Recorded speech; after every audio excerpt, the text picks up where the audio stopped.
அஸ்ஸலாமு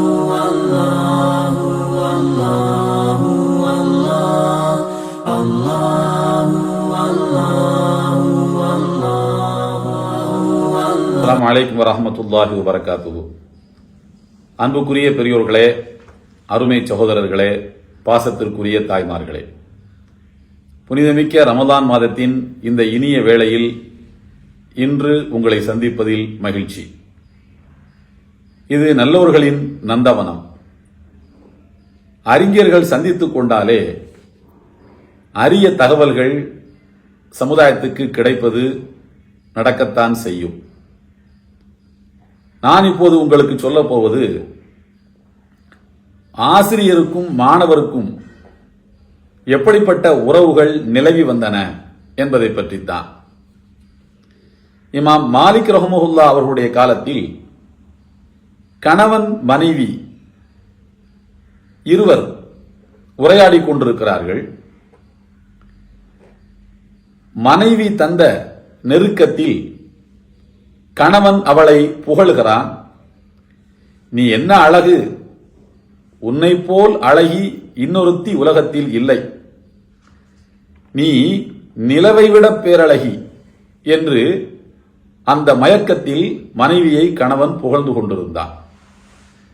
மனைவி சொன்னாள், பொய்யெல்லாம் சொல்லாதீர்கள், நிலவை விட பேரழகி இங்கே யார் இருக்க முடியும் என்றான். கணவன் சொன்னான், இல்லை இல்லை, நீ நிலவை விட பேரழகிதான் என்று. சும்மா பொய்யெல்லாம் சொல்லக்கூடாது என்று அவள் செல்லமாக மிரட்டினாள். கடைசியாக அவன் சொன்னான், நீ நிலவை விட பேரழகி இல்லை என்றால் நீ தலாக் ஆகி விடுவாய் என்று சொன்னான். அவளை நம்ப வைப்பதற்காக, நீ நிலவை விட பேரழகிதான், இல்லை என்றால் நீ தலாக் ஆகி விடுவாய், நான் நம்புகிறேன் என்று சொன்னான். அவளுக்கு ஒரு நிமிடம் மகிழ்ச்சி உச்சத்துக்கே போனாள். அடுத்த நிமிடத்தில் அவள் பதறினாள். என்ன இப்படிப்பட்ட வார்த்தையை சொல்லிவிட்டீர்களே, யதார்த்தத்தில் யாரும் நிலவை விட பேரழகியாக இருப்பது இல்லையே, நீங்கள் ஒரு பெரிய சட்ட பிரச்சனையை உண்டாக்கி விட்டீர்கள். நேரடியாக இமாம் மாலிக் அவர்களிடம் செல்லுங்கள். அவர்கள்தான் இமாமுல் மதீனா மாநகரத்தின் இமாம் என்று வரலாற்றில் புகழ்மேவிய பேரறிஞர் இமாம் மாலிக் அவர்கள். அவர்களிடத்திலே சென்று இந்த சட்ட பிரச்சனைக்கு விளக்கத்தை கேளுங்கள், நாம் தொடர்ந்து வாழ முடியுமா கணவன் மனைவியாக, இல்லை இயலாதா என்று கேட்டு அனுப்புகின்றார்கள். இமாம் மாலிக் அவர்களிடத்தில் கணவன் ஓடோடி வருகின்றான், நெஞ்சம் நிறைந்த கவலையோடு. இமாமிடத்திலே அமர்ந்து நடந்த சம்பவத்தை சொன்னான். இமாம் அவர்கள் சொன்னார்கள், என்னை பொறுத்த அளவில் என்னுடைய ஆராய்ச்சியின்படி உன்னுடைய மனைவி தலாக் ஆகி விடுவார். ஏனென்றால் நிலவுதான் அழகு, அதைவிட பேரழகு உலகத்திலே எங்கே இருக்கிறது என்று இமாம் மாலிக் அவர்கள் சொல்லிவிட்டார்கள். அப்போது அருகிலே அவருடைய மாணவர் இமாம் ஷாஃபி ரஹ்மத்துல்லாஹி அவர்கள் இருந்தார்கள். இமாம் ஷாஃபி ரஹ்மத்துல்லாஹி அவர்கள் தன்னுடைய உஸ்தாத் இமாம் மாலிக் அவர்களிடத்தில் கூறினார்கள், இமாம் மாலிக் அவர்களே, இந்த பிரச்சனையில் எனக்கு ஒரு கருத்து இருக்கிறது, நான் சொல்லட்டுமா என்று கேட்டார்கள். சொல் என்று சொன்னார்கள் இமாம் மாலிக். இமாம் ஷாஃபி ரஹ்மத்துல்லாஹி அவர்கள் சொன்னார்கள், எல்லாம் வல்ல இறைவன் அருள்மறையாம் திருக்குர்ஆனில் கூறுகின்றான், லகத் ஹலக்னல் இன்சான ஃபீ அஹ்ஸனி தக்வீம், மனிதனை நாம் அழகிய கோலத்தில் படைத்திருக்கிறோம். அஹ்ஸனு தக்வீம் என்றால் அழகிய கோலம். லகத் ஹலக்னல் இன்சான ஃபீ அஹ்ஸனி தக்வீமின், மிக அருமையான தோற்றத்தில் நாம் படைத்திருக்கின்றோம் என்று எல்லாம் வல்ல இறைவன் கூறுகிறான். அஹ்ஸன் என்றால் மிக அழகு என்று பொருள். நிலவை பற்றி சொல்லுகின்ற போது அருள்மறையாம் திருக்குர்ஆனில் எந்த இடத்திலும் இப்படிப்பட்ட வாசகம் இல்லை. நம்முடைய வாழ்வில் எழுகின்ற சட்ட பிரச்சனைகளுக்கு முதல் தீர்வாக நாம் எங்கே தேடிச் செல்வோம் என்றால் அருள்மறையாம் திருக்குர்ஆனைத்தான் தேடிச் செல்வோம். நிலவை பற்றி அஹ்ஸன் என்ற வார்த்தை இறைவன் சொல்லவில்லை, மனிதனை பற்றித்தான் சொல்லியிருக்கின்றான். இவருடைய மனைவி மனித இனத்தை சார்ந்தவர். எனவே நிலவை விட இவருடைய மனைவி பேரழகு என்பது திருக்குர்ஆனின் வசனங்கள் மூலம் நான் புரிந்து கொள்ளக்கூடிய தகவல் என்று மாணவர் ஷாஃபிஈ இமாம் மாலிக் அவர்களுக்கு, உஸ்தாதுக்கு இதை தன்னுடைய ஆராய்ச்சியை எடுத்துரைக்கின்றார்கள். இதை கேட்டு இமாம் மாலிக் ரஹ்மத்துல்லாஹி அவர்கள் தன்னுடைய மாணவரை புகழ்ந்தார்கள். எனக்கு கிடைத்த மாணவர்களில் சிறந்த மாணவர் என்று சொன்னார்கள். அதுவும் அருள்மறையாம் திருக்குர்ஆனுடைய வசனங்களில் ஒன்றை மேற்கோள் காட்டி இவ்வாறு சொன்னது இமாம் மாலிக் ரஹ்மத்துல்லாஹி அவர்களுடைய இதயத்தை வெகுவாக கவர்ந்து விட்டது. இது வரலாற்றின் ஒரு கட்டம். வரலாற்றிலே அடுத்த கட்டத்துக்கும் நாம் செல்வோம். பேரறிஞர் முஹம்மதுல் கஸ்ஸாலி ரஹ்மத்துல்லாஹி அலைஹி எகிப்து நாட்டினுடைய புகழ்மிக்க பேரறிஞராக விளங்கியவர்கள். சவுதி அரேபியாவில் தன்னுடைய இறுதி மூச்சை விட்டவர்கள். மதீனாவிலே நல்லடக்கம் செய்யப்பட்டார்கள். அந்த பேரறிஞர் முஹம்மதுல் கஸ்ஸாலி அவர்கள் குறிப்பிடுகின்றார்கள், என்னுடைய மாணவர் யூசுஃபுல் கர்தாவி.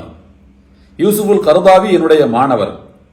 அவர் என்னுடைய வேகத்தை கட்டுப்படுத்தக்கூடியவராக நான் அவரை பார்க்கின்றேன். நான் எதை சொன்னாலும் துடிப்போடும் வேகத்தோடும் சொல்லிவிடுவேன். என்னுடைய மாணவர் கர்தாவி அப்படிப்பட்டவர் அல்ல. எதையும் நிதானத்தோடு பேசுவார். சான்றாதாரங்களை முதலிலே அடுக்கி அடுக்கி சொல்லிக் கொண்டே வருவார். அதன் பிறகு தன்னுடைய இறுதி முடிவை சொல்லுவார். நான் பழிச்சென்று நெற்றியில் அடித்தார் போல உண்மைகளை சொல்லிவிடுவேன். இது என்னுடைய பாணி.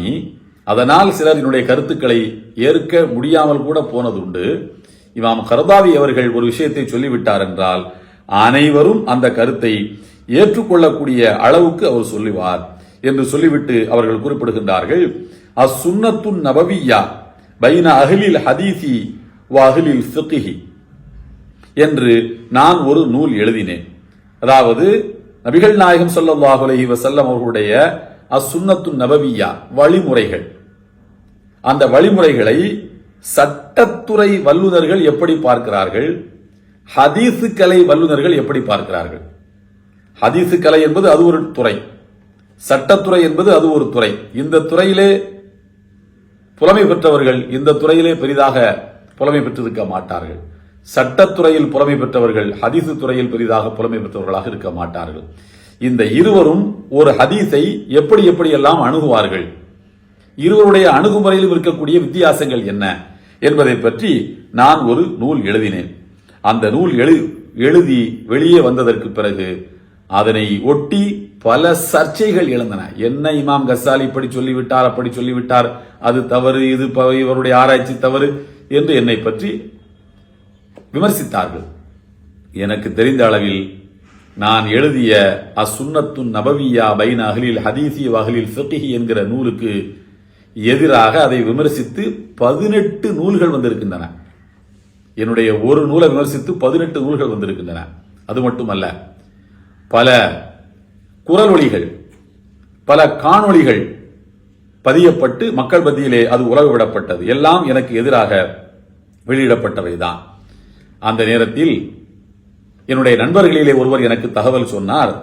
அல் மாஹதுல் ஆலமி லில் ஃபிக்ரில் இஸ்லாமி என்கின்ற ஒரு கம்பெனி, ஒரு நிறுவனம் பேரறிஞர் யூசுஃபுல் கர்தாவி அவர்களுடைய ஒரு நூல் ஒன்றை வெளியிடவிருக்கின்றது. கைஃப நதஆமலு மஅ சுன்னத்தின் நபவிய்யா, நபிகள் நாயகம் ஸல்லல்லாஹு அலைஹி வஸல்லம் அவர்களுடைய சுன்னத்துகளை எவ்வாறு அணுக வேண்டும், அவருடைய ஹதீஸுகளை அணுகுவது எவ்வாறு என்று ஒரு நூல் இமாம் கர்தாவி எழுதப் போகிறார், அதை வெளியிடப் போகிறதாம் இந்த நிறுவனம் என்று எனக்கு தகவல் சொன்னார்கள். அதை கேட்டு நான் அளவிட முடியாத ஆனந்தம் அடைந்தேன். ஏனென்றால் கர்தாவியும் கஸ்ஸாலியாகிய நானும் ஒரே பாதையில் பயணிக்கக்கூடியவர்கள் தான். நான் அவருக்கு ஆசிரியர், ஆனாலும் எங்கள் இருவருக்கும் மூலாசிரியராக இருப்பவர்கள் ஒரு தத்துவ பின்னணியில் இருந்து வந்தவர்கள் தான். எனவே அவருடைய நூல் நிச்சயமாக நான் சொல்லியிருக்கக்கூடிய கருத்துக்களை வலியுறுத்துவதாகத்தான் அமையும். அந்த நூல் வரட்டும் என்று நான் மகிழ்ச்சியோடு காத்திருந்தேன். நூல் வந்தது. நான் என்னுடைய நூலில் என்ன ஆராய்ச்சியை வெளியிட்டேனோ, எதை என் கருத்து என்று நான் சொன்னேனோ, அதையே தான் என்னுடைய மாணவர் கர்தாவியும் சொன்னார். ஆனால் பாருங்கள், அந்த நூல் பல பதிப்புகள் கண்டுவிட்டது. கர்தாவியினுடைய நூல் கைஃப நதஆமலு மஅ சுன்னத்தி நபவிய்யா என்கிற நூல் மக்கள் மத்தியிலே எந்த விதமான கருத்து மோதலும் இல்லாமல் அறிஞர்கள் வட்டாரத்தில் ஒப்புக்கொள்ளப்பட்ட ஒரு நூலாக ஆகிவிட்டது. ஆனால் என்னுடைய நூலை பாருங்கள், 2 பேரும் ஒரே கருத்தை தான் சொல்லியிருக்கிறோம். என்னுடைய நூலுக்கு எதிராக 18 நூல்களை எழுதியிருக்கின்றார்கள். ஒரு விஷயத்தை, ஒரு தத்துவத்தை, ஒரு கொள்கை முடிவை எப்படி சொல்ல வேண்டும் என்பது கர்லாவியிடமிருந்து பாடத்தை நாம் பெற்றுக்கொள்ளத்தக்க அளவில் இருக்கும். சான்றாதாரங்களை அடுக்கி காட்டி அதன் பிறகு தன்னுடைய முடிவை அவர் சொல்லுவார். அந்த சான்றுகள் யாரும் மறுக்க இயலாதபடி சொல்லுகின்ற திறமை மிக்கவர் என்று தன்னுடைய மாணவர் கர்லாவியை முஹம்மதுல் கஸ்ஸாலி அவர்கள் பாராட்டுகின்றார்கள். வரலாறு இதோடு முடியவில்லை. இறை தூதர் தாவூத் அலைஹிஸ்ஸலாம் அவர்களிடத்தில் ஒரு வழக்கு வருகின்றது. ஒரு மனிதனுடைய விவசாய தோட்டத்துக்குள், திராட்சை கொடிகள் நிறைந்த தோட்டத்துக்குள் இன்னொரு மனிதனுடைய ஆட்டு மந்தைகள் புகுந்து இரவோடு இரவாக மேய்ந்து அழித்து விட்டன. இதற்கு என்ன முடிவு, என்ன பனிஷ்மெண்ட், என்ன தண்டனை என்று கேட்டபோது தாவூத் அலைஹிஸ்ஸலாம் அவர்கள் சொன்னார்கள், இந்த ஆட்டு மந்தைகளை இந்த விவசாய தோட்டக்காரனிடத்தில் ஒப்படைத்து விட வேண்டும், அதுதான் பனிஷ்மெண்ட் என்று சொல்லிவிட்டார்கள். சுலைமான் நபி அவர்கள் இதை கேட்டுவிட்டு நான் வேறு மாதிரியாக சொல்ல நினைக்கிறேன் என்று சொன்னார்கள். என்ன என்று கேட்டபோது அவர்கள் சொன்னார்கள், இந்த ஆட்டு மந்தைகளை அவனிடத்திலே ஒப்படைக்க வேண்டும் என்பது சரி, அதே போல திராட்சை தோட்டத்தை இவனிடத்திலே ஒப்படையுங்கள். எந்த அளவுக்கு வளர்த்து செழித்து அது இருந்ததோ, எந்த நிலையில் இந்த ஆடுகள் வந்து மேய்ந்தனவோ அதே நிலைக்கு அந்த தோட்டத்தை பராமரித்து வளர்த்து தோட்டத்தின் உரிமையாளரிடமே திரும்ப கொடுத்து விட வேண்டும். அது வரைக்கும் இந்த ஆட்டு மந்தைகள் தோட்டத்தின் உரிமையாளரிடம் இருக்க வேண்டும். இந்த இடைப்பட்ட கால வெளியில் அவர் பால் கறந்து கொள்ளலாம். அது போடுகின்ற குட்டிகள் இந்த தோட்டக்காரனுக்கு சொந்தம். எத்தனை ஆடுகளை அவர் ஒப்படைத்தாரோ அதே ஆடுகளை இவர் திரும்ப கொடுத்தால் போதும். இதுதான் என்னுடைய முடிவு என்று சொன்னவுடன் தாவூத் அலைஹிஸ்ஸலாம் அவர்கள் மகன் சுலைமான் நபியினுடைய அந்த முடிவை ஒத்துக்கொண்டார்கள். வயதிலே மூத்தவரை விட இளையவர் கொஞ்சம் ஆழமாக சிந்திக்கலாம். உஸ்தாதை விட மாணவர் கொஞ்சம் ஆராய்ச்சி புலமை கூடுதல் பெற்றவராக இருக்கலாம். சில நேரங்களிலே தாய் 8 அடி பாய்ந்தால் குட்டி 16 அடி பாயும். அறிவுத்துறையிலும் இது நடக்கும் என்பதற்கு இந்த வரலாற்று சம்பவங்கள் பாடமாக இருக்கின்றன. எல்லாம் வல்ல ஏக இறைவனின் அன்பும் அருளும் நம் அனைவர் மீதும் என்றும் நிலவட்டும்.